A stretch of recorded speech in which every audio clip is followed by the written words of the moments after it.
Andreas, you're skating such a big part of your game, and when you're not able to be on the ice for 2, 3 weeks there, how tough was that to kind of get back into it? And do you feel like you're kind of back to where you were before you were out of the lineup? Yeah,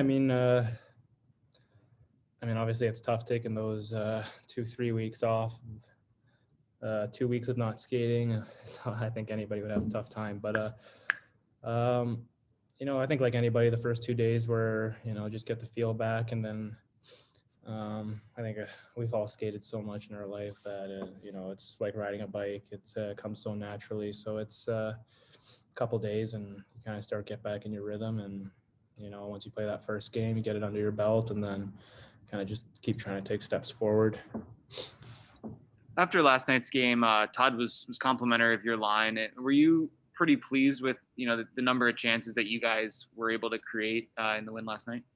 Yeah, I think all four lines that we have are solid. We got a pretty deep lineup for how young we are. It's pretty fun to watch, and for our line in particular, I think the last two games we played really well. We've generated a lot of chances that could have ended up in goals, and obviously they didn't. But anytime you get chances for it, kind of builds momentum, and you just keep trying to build. Awesome, thank you. Next up is Lisa Dillman. Welcome back. I know there's been a whole people run the gamut of symptoms when they've been out with this. How were you? And were you asymptomatic, or did you have some moments where you were struggling a little bit? I had symptoms.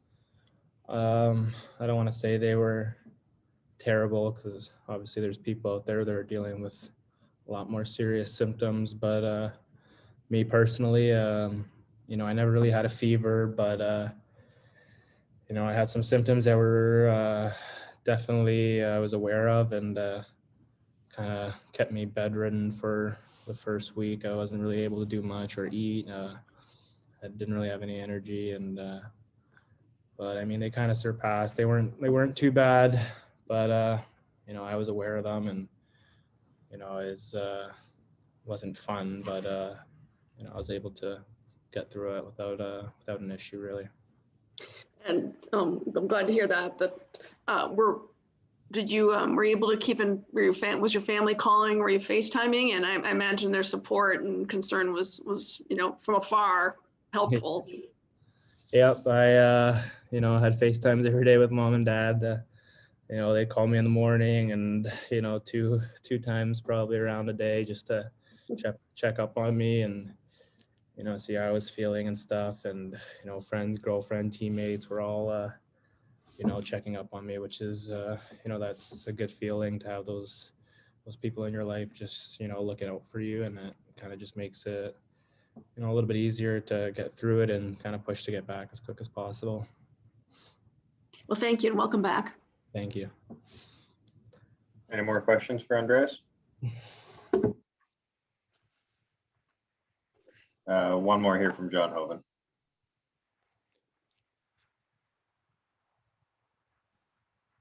When you're out of the lineup, how much time do you spend looking at the line combinations and how the third and fourth, or even the second line for that matter, how they're all sort of being configured and trying to figure out where you might fit in?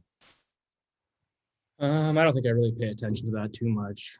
Like I said before, we got a bunch of players on this team that are, young and full of energy, and we have our leaders out there too, our older guys that are, so good. So it's, you can kind of plug in any one of these guys that are even out of the lineup, and I'm sure they'd have a pretty easy job fitting in with any of the guys they play with.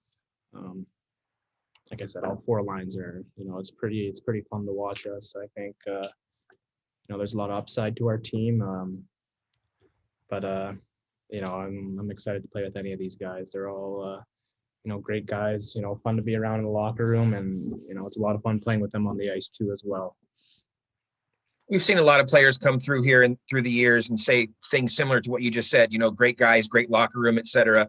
Yet at the same time, how challenging has it been this year to bond with your teammates, considering all the protocols and, you don't have the normal opportunities on a road trip and whatnot. And then on top of that, with you being, sidelined there for a while. Yeah. We're still at the rink every day together. So it's, you know, obviously you can't go out to dinner or lunch and stuff and hang out or go over to somebody's house.